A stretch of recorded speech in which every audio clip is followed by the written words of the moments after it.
Anita stirred from her slumber, her dreams fading into the dim reality around her.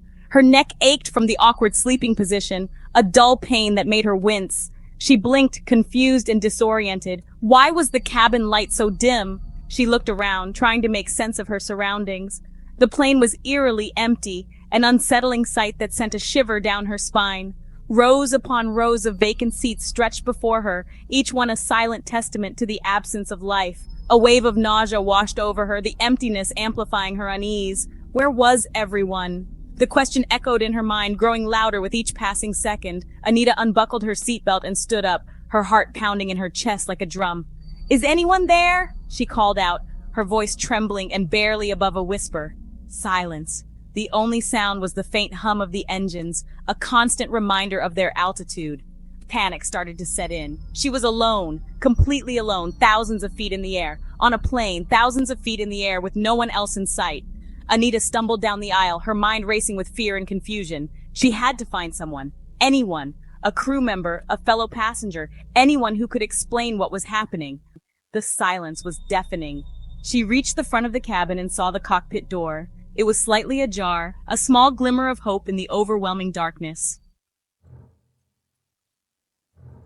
Anita hesitated for a moment, then pushed the cockpit door open. The sight that greeted her sent chills down her spine. The pilot and co-pilot seats were empty. The instrument panel glowed in the dim light, a complex array of dials, buttons, and screens. She stepped inside, her legs feeling like jelly. The cockpit was surprisingly spacious but overwhelmingly complex. The smell of leather and aviation fuel filled the air. Anita felt a surge of fear. She had no idea how to fly a plane. Anita's eyes darted around the cockpit, searching for something familiar, something that could help her make sense of this nightmare.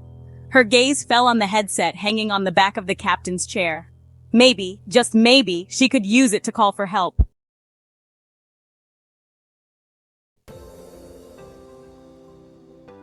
With trembling hands, Anita picked up the headset and put it on, her fingers barely able to grip it due to the overwhelming fear coursing through her. She fumbled with the controls, her heart pounding in her ears like a drum. The static noise filled the cockpit, adding to her anxiety. She adjusted the dials, hoping to pick up a signal, any signal that could provide a glimmer of hope in this dire situation. Suddenly, a voice crackled through the headset, breaking the eerie silence. Mayhem 302, this is San Francisco Tower. Do you copy? The voice was urgent, filled with concern. Anita? What do you mean something is wrong? Where are the pilots? Narrator, Anita froze. Mayhem 302? The words echoed in her mind. Was that her flight number? She glanced around the cockpit, trying to make sense of the situation. She took a deep breath and spoke into the headset, her voice trembling. Anita, hello? This is Anita. I'm a passenger. Her voice was shaky, filled with uncertainty. I think something is wrong. The words felt inadequate to describe the surreal situation she found herself in. The voice on the other end paused for a moment, then replied, trying to remain calm. Anita's mind raced, 1,000 thoughts and questions swirling around. How could she explain this impossible situation? How could she make them understand? Anita, I don't know, she stammered, her voice barely above a whisper. I woke up and everyone was gone. The words sounded strange even to her own ears. I'm alone on the plane. The reality of her situation hit her like a tidal wave, leaving her breathless. A wave of static followed her words. Then a new voice, calmer and more authoritative, came through the headset. Anita, this is Captain Evans from Air Traffic Control. We have your flight information. Now listen carefully. We're going to help you land this plane. Anita couldn't believe her ears. They were going to help her land the plane? It seemed impossible, but their calm demeanor gave her a sliver of hope. Anita, but I don't know how to fly, she protested, her voice trembling. That's all right, Anita. Just stay calm and follow our instructions. We'll talk you through every step. Now tell me, what do you see in front of you? Anita took a deep breath and began to describe the instrument panel, her eyes darting from the dials to the screens. The next few hours were a blur of adrenaline and intense concentration. Anita felt the weight of the responsibility on her shoulders, knowing that every decision she made could have significant consequences. The hum of the engines and the constant chatter of the radio filled the cockpit, creating an atmosphere of urgency and focus.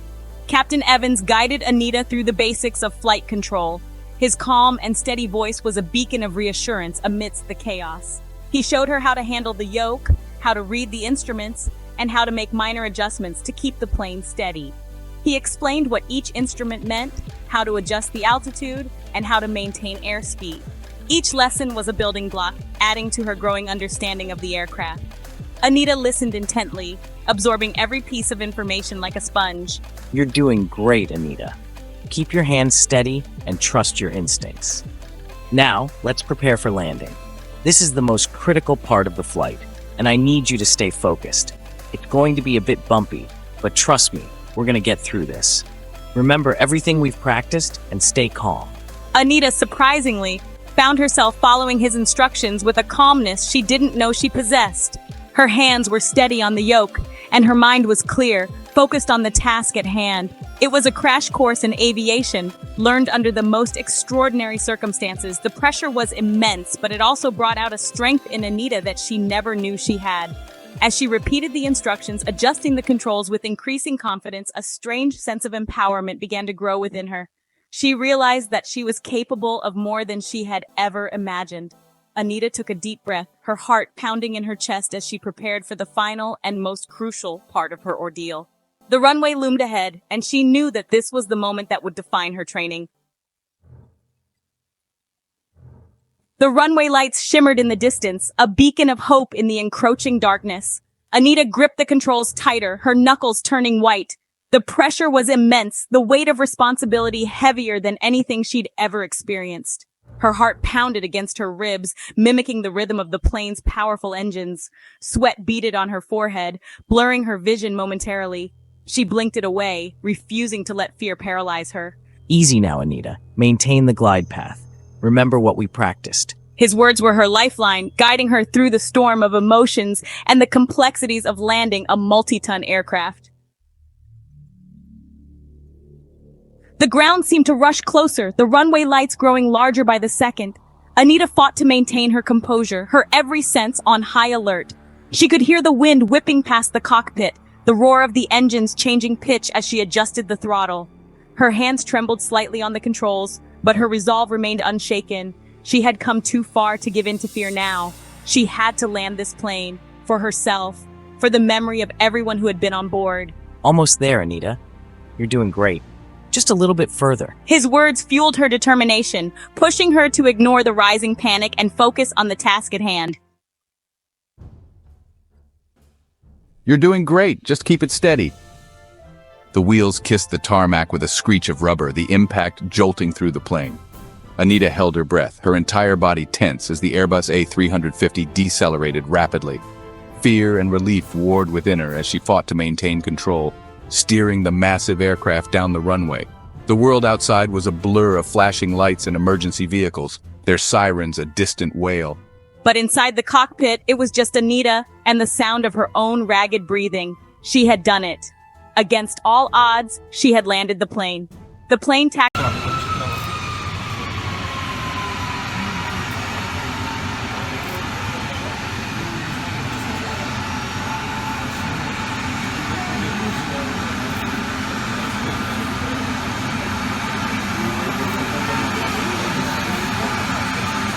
slowly towards the designated parking spot, guided by the ground crew's instructions. Anita's hands, still gripping the controls, trembled with the release of adrenaline and the sheer enormity of what she'd accomplished.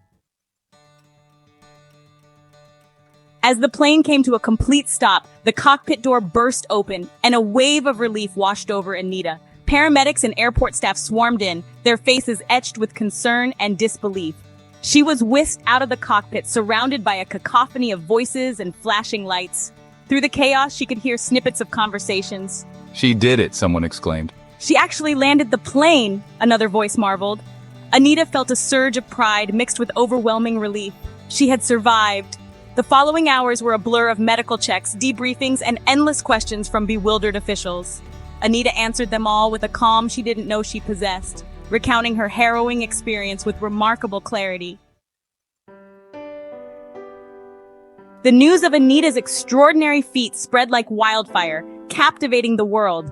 She became an overnight sensation, the accidental pilot who landed an Airbus A350 with nothing but courage and the guidance of a voice on the radio. Her story was hailed as a testament to the resilience of the human spirit, a reminder that even in the face of unimaginable circumstances, courage and determination can prevail. Anita, thrust into the spotlight, handled the attention with grace and humility. But amidst the media frenzy, Anita found solace in the quiet moments of reflection. The experience had changed her profoundly, instilling in her a newfound appreciation for life and the power of the human spirit. Life gradually returned to normal, or at least as normal as it could be after such an extraordinary event. Anita resumed her routine, but she carried with her the indelible mark of her experience. The fear that had gripped her that night had given way to a quiet confidence, a knowing that she was capable of far more than she ever thought possible. The accidental pilot had discovered a hidden strength within herself, a pilot's spirit that had guided her through the storm. And as she looked up at the sky, she no longer saw just planes passing by. She saw possibilities, challenges to be overcome, and a reminder that sometimes the most extraordinary journeys begin with the most ordinary steps.